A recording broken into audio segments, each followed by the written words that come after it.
चलिए देखिए, कार्बनिक, पढ़े लिखिए, कार्बनिक यौगिकों के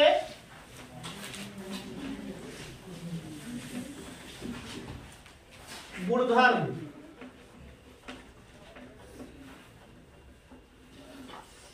कार्बनिक यौगिकों के गुणधर्म है, लिखिए गए। दो टॉपिक है। देखो कल मैंने जो बताया था कि अब इसमें जो टॉपिक है कार्बनिक यौगिकों का गुणधर्म, या इसी को आप लोग कह सकते हो कार्बनिक यौगिकों की रासायनिक अभिक्रिया। पहले चैप्टर में आपने क्या किया था, पढ़ रखा है टाइप्स ऑफ केमिकल रिएक्शन में, जिसमें आपने प्रतिस्थापन अभिक्रिया, योगात्मक अभिक्रिया पढ़े हो कि नहीं सब लोग। कारको योगात्मक अभिक्रिया है और कौन सी थी, प्रतिस्थापन अभिक्रिया, और उसके साथ साथ ऑक्सीकरण अभिक्रिया, अपचयन अभिक्रिया, ये सारी अभिक्रियाएं पढ़ चुके हो। तो वही से ही रिलेटिव आपका ये भी है, जान लीजिएगा। लेकिन यहाँ का जो रिफरेंस होगा ये किसके संदर्भ में होगा, बताओ बोलो जल्दी से। क्या लिखा गया है, कार्बनिक यौगिक। किसके संदर्भ में होगा, कार्बनिक यौगिक के संदर्भ में। तो जब कार्बनिक यौगिक के संदर्भ में, अब यहां से ध्यान दो, हर बार एक क्वेश्चन निकलता है, जितने भी है हर बार एक क्वेश्चन निकलेंगे। अब इसमें से कार्बनिक यौगिकों के संदर्भ में जो अभिक्रिया होगी वो पहली है दहन अभिक्रिया। कौन सी है बताओ, दहन अभिक्रिया। दूसरी जो होगी वो आपकी होगी ऑक्सीकरण अभिक्रिया। कौन सी होगी, ऑक्सीकरण अभिक्रिया। और जो तीसरी होगी वो आपकी है प्रतिस्थापन अभिक्रिया। कौन सी है, प्रतिस्थापन अभिक्रिया। और चौथी होगी आपको मिलेगा कौन सा, योगात्मक अभिक्रिया। कौन सी अभिक्रिया बताओ, योगात्मक अभिक्रिया। तो कार्बनिक यौगिकों की जो अभिक्रिया पढ़ना है हमको, चार्ट भी पढ़ना है। पहली है दहन अभिक्रिया, दूसरी है ऑक्सीकरण अभिक्रिया, और तीसरी कौन सी है, प्रतिस्थापन अभिक्रिया, और अगली कौन सी है, योगात्मक अभिक्रिया। अब जैसे दहन तो नया चीज दिख रहा है, बाकी ऑक्सीकरण, प्रतिस्थापन और आप लोग योगात्मक अभिक्रिया सारी चीजें वहां पे भी पढ़े हो। अब हम सबसे पहले किसके बारे में पढ़ेंगे बताइए, दहन। किसके बारे में पढ़ेंगे, दहन अभिक्रिया के बारे में पढ़ेंगे। तो एक एक करके ध्यान से सुनिए अब बस केवल। सबसे पहले बात करेंगे किसकी, दहन अभिक्रिया, जिसको हम लोग का देहात भाषा में क्या कहते हैं, अदहन। क्या कहते हैं, अदहन। अदहन सुने हो, यस सर। चावल को जब पकाया जाता है ना, यस सर, क्या किया जाता है बताओ, पानी, पानी को गर्म करते हैं ना, यस सर। तो गर्म करते समय जब रखते हैं तो घर वाले क्या बोलते हैं, अदहन रखे हैं। समझ में आया। तो अदहन का मतलब यह समझिए दहन क्या चीज होता है, यही चीज बताएंगे। पेपर में यही कहेगा दहन अभिक्रिया पर टिप्पणी लिखिए। तो दहन अभिक्रिया का सीधा सा मतलब होता है जब किसी कार्बनिक यौगिक को वायु की उपस्थिति में क्या किया जाए, जलाया जाए। क्या किया जाए, जलाया जाए। तो उसको हम लोग कौन सी अभिक्रिया कहते हैं, दहन अभिक्रिया। कौन सी अभिक्रिया, दहन अभिक्रिया। तो यहाँ पे बता रहा हूं, ध्यान दो, वह अभिक्रिया, क्या बोलोगे, वह अभिक्रिया जिसमें, क्या, जिसमें किसी कार्बनिक यौगिक को क्या किया जाता है, वायु की उपस्थिति में क्या किया जाता है, जलाया जाता है। और जब किसी कार्बनिक यौगिक को जलाया जाएगा तो जो मेन प्रोडक्ट होगा वो कार्बन डाइऑक्साइड होगी, जल होगी, और अगली चीज क्या निकलेगा, उष्मा। तीन चीजें निकलेंगी, ये ध्यान दीजिएगा। तो कार्बन जो ये दहन अभिक्रिया होगी, उसमें जब कार्बनिक यौगिक को जलाया जाएगा तो कार्बन डाइऑक्साइड निकलेगी, जल निकलेगा, और क्या निकलेगा बताओ, उष्मा। उष्मा बाहर निकलती है, इसलिए इसको हम एक तरीके से एक अभिक्रिया के नाम से और भी जान सकते थे। वो कौन सी अभिक्रिया थी, उष्माक्षेपी। पढ़ा ना, यस सर। श्वसन एक कैसी अभिक्रिया है, प्रकाश संश्लेषण कैसी अभिक्रिया है, उष्माशोषी। कैसी है, उष्माशोषी। तो अब ये ध्यान दीजिए, अब जैसे मैंने कहा कि इसमें क्या होगा, किसी भी कार्बनिक यौगिक को जब वायु की उपस्थिति में जलाओगे तो कार्बन डाइऑक्साइड निकलेगी, जल निकलेगा, और क्या निकलेगा, उष्मा। तो जैसे मैं उदाहरण लेता हूं, लिखा मैंने CH4। क्या लिखा, CH4। CH4 किसका फार्मूला है, बियोलॉजी से, मेथेन। किसका है, मेथेन। अगर इस मेथेन को वायु की उपस्थिति में जलाया जाए तो अब आप बताओ जल्दी से क्या बनेगा, यहाँ से कार्बन, यहाँ से ऑक्सीजन, क्या निकलेगा, कार्बन डाइऑक्साइड। अगली चीज क्या निकलेगा, जल। क्या निकलेगा, जल। और अगली चीज क्या निकलेगा, उष्मा। क्या मिलेगा? तो अगर आपसे कोई दहन अभिक्रिया कहे तो आप सीधा बताओ, जब किसी कार्बनिक यौगिकों को वायु की उपस्थिति में जलाया जाता है तो कार्बन डाइऑक्साइड, जल और क्या निकलती है? ऊष्मा। और उसी अभिक्रिया को कौन सी अभिक्रिया कहते हैं? कौन सी अभिक्रिया? समझ में आ गया? अब बोलिए एक साथ हमारे साथ, वह रासायनिक अभिक्रिया जिसमें किसी यौगिक को वायु की उपस्थिति में क्या किया जाए? जलाया जाए। तो क्या बने? कार्बन डाइऑक्साइड, जल और क्या? ऊष्मा। उस अभिक्रिया को कौन सी अभिक्रिया कहेंगे? क्लियर हो गया ना ये? Yes sir. अब दूसरी जो अभिक्रिया है वो हम पढ़ने जा रहे हैं, वो कौन सी अभिक्रिया है? ऑक्सीकरण। मोस्ट इंपॉर्टेंट रिएक्शन है इन रेफरेंस ऑफ कार्बनिक यौगिक, जानिए या ऑर्गेनिक कंपाउंड। ये है ऑक्सीडेशन रिएक्शन। दूसरा रिएक्शन है, इसको ध्यान से सुनिएगा। ऑक्सीडेशन रिएक्शन क्या है? ए बालक, ऑक्सीडेशन की परिभाषा बताओ। खड़ा लिख रहा है, इतनी देर से बता रहा हूं। ऑक्सीकरण अभिक्रिया की परिभाषा बताओ।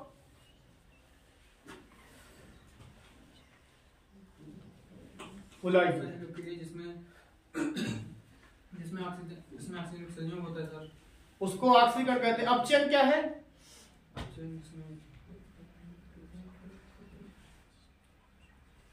जब पढ़ा रहे हो तो इधर देखा कीजिए, बैठो। ऑक्सीकरण अभिक्रिया क्या है? मेरी बात समझिए ध्यान से। एक बार बताया ठीक है कि वह रासायनिक अभिक्रिया जिसमें ऑक्सीजन का संयोग होता है उसको कौन सी अभिक्रिया कहते हैं? ऑक्सीजन। अरे यार, ऑक्सीजन ऑक्सीकरण। अपचयन में क्या होता है? हाइड्रोजन जुड़ता है। क्या जुड़ता है? हाइड्रोजन। तो ऑक्सीकरण अभिक्रिया का मतलब होता है कि जब भी किसी कार्बनिक यौगिक को वायु की उपस्थिति में क्या किया जाता है? जलाया जाता है, तो उस अभिक्रिया को कौन सी अभिक्रिया कहेंगे? ऑक्सीकरण। या कह सकते हो कि जब किसी रासायनिक अभिक्रिया में ऑक्सीजन का संयोग होता है तो उसे हम कौन सी अभिक्रिया कहते हैं? ऑक्सीकरण। और याद रखिएगा, यहाँ वाला जो रिएक्शन है एथिल अल्कोहल, क्या होता है? Ethyl alcohol. एथिल अल्कोहल का सूत्र क्या हो गया? CH3CH2OH। कितने लोग बताए ये किसका फार्मूला है? बताओ।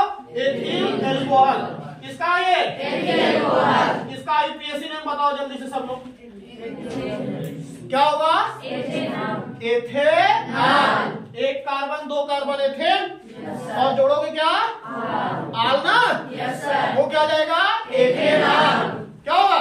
एथेनॉल। अगर इसका ऑक्सीजन के साथ ऑक्सीकरण किया जाए और यहाँ पे एक लगाया जाता है KMnO4। क्या होता है? KMnO4। या एक होता है K2Cr2O7। अब बोलो, ये दोनों कार्य क्या कर रहे हैं बताओ? इन दोनों का काम है इस ऑक्सीकरण की क्रिया को और बढ़ा देना। जैसे आग होती है, जलती नहीं रहती है, मान लीजिए अगर आंधी आ जाए, हवा लग जाए थोड़ा सा, तो आग और तेजी से जलने लगती है। तो वैसे ही ऑक्सीकरण अभिक्रिया में कुछ ऐसे भी यौगिक होते हैं जो उसको हवा दे देते हैं। जैसे अभी तुम ही लोग हो, कोई काम नहीं कर रहा, दूसरा का कोई अगर उसको बढ़ा देता है तो रिएक्शन और रेट बढ़ जाता है। जैसे आग उसमें घी डाल दीजिए, जल रही हो तो और तेजी से जलने लगती है।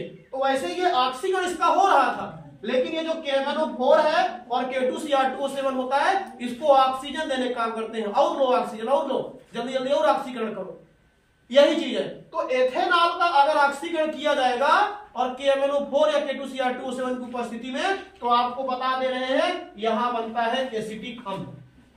क्या है बनता है बताओ? एसिटिक अम्ल। यही है ऑक्सीकरण अभिक्रिया। अब वहां वाली उदाहरण नहीं लिखना पड़ेगा कि Mg+O2 चेंजेस MgO लिख के बैठ जाते थे।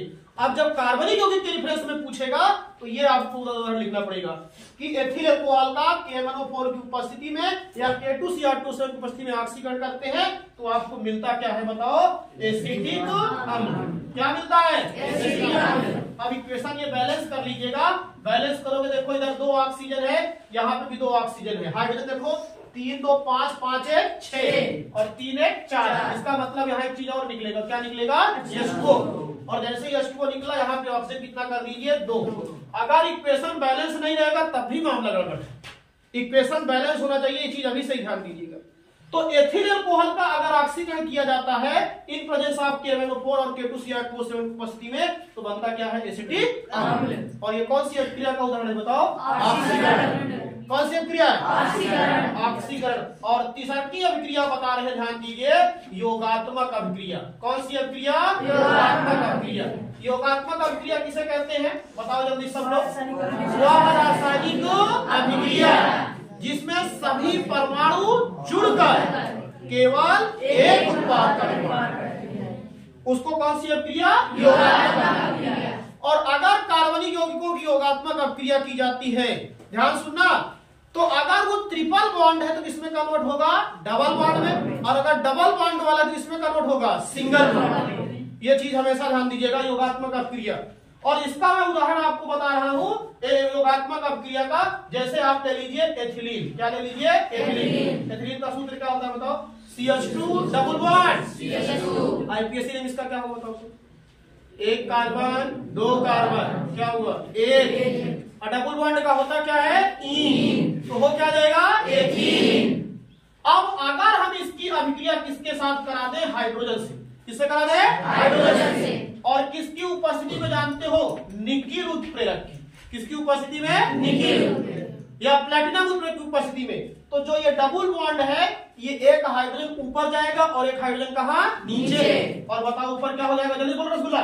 CH3 single bond CH3। इसका नाम था एथिलीन। इसका नाम क्या था? एथिलीन। और इसका नाम क्या था? एथेन। क्या नाम है इसका? एथेन। तो अगर कार्बनिक यौगिकों की योगात्मक अभिक्रिया करोगे तो डबल बॉन्ड किसमें कन्वर्ट हो जाएगा? Single bond. ये 3 रिएक्शन है, तीनों जान लीजिए, पेपर में पूछा जाता है। पहली कौन सी अभिक्रिया बताए? दहन क्रिया। दूसरी कौन सी बताए? ऑक्सीकरण क्रिया। और तीसरी कौन सी? योगात्मक अभिक्रिया। आपकी जो दहन अभिक्रिया होगी इसमें क्या बताओगे कि कार्बनिक यौगिकों को वायु की उपस्थिति में या वायु के साथ अभिक्रिया कराया जाता है तो कार्बन डाइऑक्साइड, जल और क्या मिलती है? ऊष्मा। इसीलिए मेथेन को एक नाम से और जानते हैं, प्राकृतिक गैस। क्या कहते हैं उसको? प्राकृतिक गैस। क्योंकि उसमें निकलती क्या है? ऊष्मा। तो इसी का उपयोग करके हम लोग विभिन्न प्रकार के ईंधन में इसका उपयोग कर लेते हैं। और ऑक्सीकरण अभिक्रिया याद रखिएगा कि एथिल अल्कोहल का अगर KMnO4 और K2Cr2O7 उपस्थिति में ऑक्सीकरण करेंगे तो आपको एसिटिक अम्ल मिलेगा। और योगात्मक अभिक्रिया में जब कार्बनिक यौगिक क्या करते हैं? आपस में जुड़ करके केवल एक उत्पाद का निर्माण करें तो उसको योगात्मक अभिक्रिया कहेंगे। जैसे एथिलीन की अभिक्रिया अगर हाइड्रोजन से की जाती है तो एथेन बनता है। ये कार्बनिक यौगिकों की योगात्मक अभिक्रिया का उदाहरण है। ऐसे ही होता है वनस्पति तेल जो हुआ करता है, अगर इसकी अभिक्रिया देखो उसको अलग से पढ़िए तो ज्यादा अच्छा होता है। तो ये 3 रिएक्शन आपके हो जाते हैं। और जो चौथा रिएक्शन है वो कौन सी अभिक्रिया है बताओ? प्रतिस्थापन अभिक्रिया। कौन सी अभिक्रिया? प्रतिस्थापन अभिक्रिया। अब प्रतिस्थापन अभिक्रिया किसे कहते हैं बताओ? वह रासायनिक अभिक्रिया जिसमें एक अभिकारक का परमाणु दूसरे अभिकारक द्वारा क्या कर देता है? विस्थापित कर देता है। हो होता है ना, बताए थे। एक लड़का खेलता रहता है, लड़की खेलती रहती है, जैसे उठेगी दूसरा उसके साथ बैठ जाएगी। यह प्रतिस्थापन अभिक्रिया है। आप अभी 10 में हो, आप यहां से क्लास छोड़ के जाओगे और 9th वाले 10th में आ जाएंगे। ये प्रतिस्थापन है। सब्स्टिट्यूट क्रिकेट देखते हो ना, उसमें सब्स्टिट्यूट प्लेयर आता है ना, 11 खेलते रहते हैं, बाहर से आ गया तो वो अंदर चला जाता है, वो बाहर आ जाता है, तो वो भी एक सब्स्टिट्यूशन होता है। सब्स्टिट्यूशन का मतलब एक के बदले एक। इसे कहता नहीं हम तुम्हारे लिए तुम हमारे लिए, हमने तुमको कुछ दिया तुमने हमको कुछ दिया। दुकानदार के पास जाते हो ना, पैसा दिया तो उसको तुमने सामान दिया उसको। तो इस चीज को ध्यान दीजिएगा, प्रतिस्थापन अभिक्रिया। और यहाँ जो प्रतिस्थापन अभिक्रिया का जो उदाहरण है वो बहुत इंपॉर्टेंट है, ध्यान दीजिएगा। इसको पेपर में कहा जाता है मेथेन का क्लोरीनीकरण। क्या कहा जाता है? मेथेन का क्लोरीनीकरण। इसी नाम से पेपर में आएगा। और यह अभिक्रिया कई स्टेप में चलती है, इसीलिए इस अभिक्रिया को एक नाम से और जाना जाता है श्रृंखला अभिक्रिया। इसके नाम जाना जाता है श्रृंखला अभिक्रिया। कई स्टेप में चलेगी। क्यों? क्योंकि इसमें क्या हुआ करता है, अब जैसे मैं इसका रिएक्शन बताऊं तो ये 4 स्टेप में है मेथेन वाला। अब वो 4 स्टेप में कौन कौन सा है मैं बता रहा हूं। लीजिए मेथेन, क्या लीजिए? मेथेन। अब इसकी अभिक्रिया किससे कराइए? क्लोरीन से। किससे? क्लोरीन से। अगर मेथेन की अभिक्रिया क्लोरीन से की गई और सूर्य के प्रकाश की उपस्थिति में, इसको Hb लिखते हैं, तो एक हाइड्रोजन यहां से हटेगा और एक क्लोरीन यहां पे आकर के बैठ जाएगा। अब बताओ जब यहां से एक हाइड्रोजन हटा तो हुआ क्या? यहां बताओ CH3। क्या हुआ? CH3। और फिर एक Cl यहां पे आ जाएगा, क्या हो जाएगा? Cl। और बाहर क्या हुआ? HCl। बस पहला स्टेप हो गया। दूसरे स्टेप में अभी रुकेगी नहीं, अब फिर ये बताओ CH3Cl। अब फिर किससे अभिक्रिया करेगा? क्लोरीन से। और बताओ अब की बार क्या होने वाला है? बोलो जल्दी से। यहां से क्या हटेगा? बोलो क्या होगा यहाँ पे CH2, क्या होगा CH2, एक क्लोरीन और आ गया यहाँ, बताओ क्या हो जाएगा CH2 और प्लस बाबू क्या हो जाएगा HCl। तो स्टेप आप तीसरा का स्टेप बता सकते हो सब लोग, बताओ जल्दी से क्या होगा CH2 Cl2 प्लस Cl2 ना। आप बोलो क्या होने वाला है, यहाँ से क्या छटेगा, बताओ क्या होगा CH CH Cl3, अरे दो थे ये था, एक और आ गया ना ये, और प्लस क्या हो जाएगा बताओ HCl। और अब बताओ लास्ट स्टेप आ गया कि नहीं, अब लास्ट स्टेप में क्या होगा बताओ CHCl3 प्लस Cl2, अब क्या हो जाएगा बताओ CCl4 और प्लस HCl। अब देख लीजिए इसमें वही हाल है, क्लोरीन ने एकदम कसम खा रखी है कि जब तक सारे हाइड्रोजन हटा नहीं देंगे तब तक छोड़ेंगे नहीं इसको।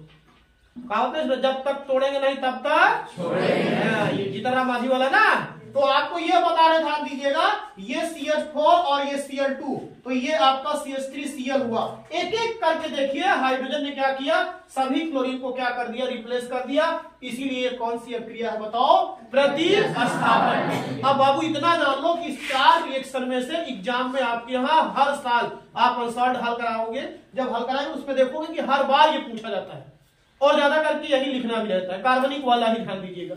तो प्रतिस्थापन, अब इसका नाम बताओ क्या है, मेथिल क्लोराइड। क्या नाम है इसका, मेथिल क्लोराइड। इसका नाम होगा मेथिलीन डाइक्लोराइड, इसका नाम होगा क्लोरोफॉर्म। क्या नाम होगा, क्लोरोफॉर्म। और यह है कार्बन टेट्रा क्लोराइड। अगर आईपीएससी नाम लिखोगे क्लोरोमेथेन, क्लोरो क्यों कहा, Cl है और एक कार्बन है तो मेथ और सिंगल बॉन्ड है, जोड़ोगे क्या N, तो क्लोरोमेथेन। इसका बोलो डाइक्लोरोमेथेन, क्योंकि कितना क्लोरीन हो गया है, 2। इसका क्या बोलोगे, ट्राइक्लोरोमेथेन। इसका क्या बोलोगे, टेट्राक्लोरोमेथेन। लैंग्वेज तो अपने आप बना लोगे ना। लैंग्वेज कैसे बनेगी, मेथेन की अभिक्रिया क्लोरीन से करने पर क्या बनता है, क्लोरोमेथेन। क्या बनता है, क्लोरोमेथेन। फिर बताओ, क्लोरोमेथेन अभिक्रिया करेगा क्लोरीन से, क्या बनाएगा, डाइक्लोरोमेथेन। फिर डाइक्लोरोमेथेन क्लोरीन से अभिक्रिया करेगा, क्या बनाएगा, ट्राइक्लोरोमेथेन। फिर ट्राइक्लोरोमेथेन अभिक्रिया किया क्लोरीन से, क्या बना लिया, टेट्राक्लोरोमेथेन। तो ये 4 टॉपिक है, ये चारों जान लीजिएगा, एग्जामिनेशन के लिए बहुत इंपॉर्टेंट है। इसके बाद जो टॉपिक है वो आपका एथिल एल्कोहल होगा, और फिर जिसको एथेनॉल के नाम से जानते हैं, और फिर एसिटिक अम्ल या एथेनोइक अम्ल। ये दोनों ही क्वेश्चन जान लीजिए 7-7 नंबर के क्वेश्चन में आते हैं, और मैंने पहले ही बताया था कि वो भी ऑनलाइन मैंने अपलोड कर रखा है। अगर उसको पढ़ना चाहते हो तो वहां से भी उसको देख सकते हो। लेकिन ये पूरी चीजें अगर आपको ध्यान दीजिएगा तो सारी चीजें यहां से क्लियर करिए। पहली चीज क्या है, दहन अभिक्रिया। कौन सी अभिक्रिया बाबू, दहन अभिक्रिया। बताओ इसकी परिभाषा, वह रासायनिक अभिक्रिया जिसमें कार्बनिक यौगिकों को वायु की उपस्थिति में क्या किया जाए, जलाया जाए। कार्बन डाइऑक्साइड, जल, और क्या निकले, उसे कौन सी अभिक्रिया कहेंगे, दहन अभिक्रिया। और फिर ऑक्सीकरण अभिक्रिया, वह रासायनिक अभिक्रिया जिसमें ऑक्सीजन का क्या होता है, संयोग, उसको कौन सी अभिक्रिया, ऑक्सीकरण। और ऑक्सीकरण अभिक्रिया जिसकी उपस्थिति में होती है उसको ऑक्सीकारक कहते हैं। क्या कहते हैं उसको, ऑक्सीकारक। समझा। अब ऐसे यहाँ KMnO4 और K2CO2 क्या कर रहा है, ऑक्सीकारक की तरह कार्य कर रहा है। तो एथिल अल्कोहल का अगर ऑक्सीकरण करोगे तो क्या बनेगा, एसिटिक अम्ल। पेपर में पूछा गया है। और फिर अगली है योगात्मक अभिक्रिया, वह रासायनिक अभिक्रिया जिसमें सभी परमाणु जुड़ करके केवल एक उत्पाद का निर्माण करें, उसे कौन सी क्रिया कहते हैं। जैसे एथिलीन का अगर हाइड्रोजन के साथ अभिक्रिया की जाए निकिल उत्प्रेरक की उपस्थिति में तो क्या बनेगा बताओ, एथेन। क्या बनेगा, एथेन। क्लियर। और प्रतिस्थापन अभिक्रिया, श्रृंखला अभिक्रिया या मेथेन का क्लोरीनीकरण एक ही नाम है सभी। और आपसे यही कहना है कि प्रतिस्थापन अभिक्रिया की परिभाषा जानते हो, वह रासायनिक अभिक्रिया जिसमें एक अभिकारक का परमाणु दूसरे अभिकारक के परमाणु से क्या कर दिया जाता है, विस्थापित कर दिया जाता है, तो उसे हम लोग कौन सी अभिक्रिया कहते हैं, प्रतिस्थापन अभिक्रिया। क्लियर हो गया ना। और इसमें पहला कौन सा है, मेथेन का क्लोरीनीकरण। मेथेन की अभिक्रिया क्लोरीन से करोगे क्लोरोमेथेन बनेगा, क्लोरोमेथेन की अभिक्रिया क्लोरीन से करोगे डाइक्लोरोमेथेन बनेगा, डाइक्लोरोमेथेन की अभिक्रिया क्लोरीन से करोगे क्या बनेगा, क्लोरोफॉर्म। इसको क्लोरोफॉर्म कहते हैं। पहले लोग इसको बेहोश करने के लिए, जैसे ऑपरेशन करना होता था तो जैसे पेट ओट में चीरा लगाना है तो इसको क्लोरोफॉर्म ला करके सुंघा देते थे, लोग बेहोश हो जाते थे। अब बेहोश हो गया, आराम से पूरा पेट फाड़ करके सब जो ऑपरेशन करना कर लिया, सी दिए पूरा का खड़ी तरह आपको, और उसके बाद छोड़ दिए, तुम कुछ नहीं कर पाओ। ये है क्लोरोफॉर्म। और ज्यादा सुंघा देते ना तो फिर एकदम में हमेशा के लिए सो जाते हैं। कम सुंघाएंगे तो मूर्छा आएगी, ज्यादा सुंघाएंगे तो हमेशा के लिए सो जाएंगे। ये भी ध्यान दीजिएगा। ये क्लोरोफॉर्म ये आपके ब्रेन का जो पार्ट होता है उसी को निश्चेतक कर देता है, तो ये ध्यान दीजिएगा। इंटर में है, इसको पढ़ाया जाता है। और फिर CCl3 और ये क्लोरीन से क्रिया कार्बन टेट्राक्लोराइड। सबको क्लियर हो गया? ये क्लियर है ना? चलिए लिखिए इसको।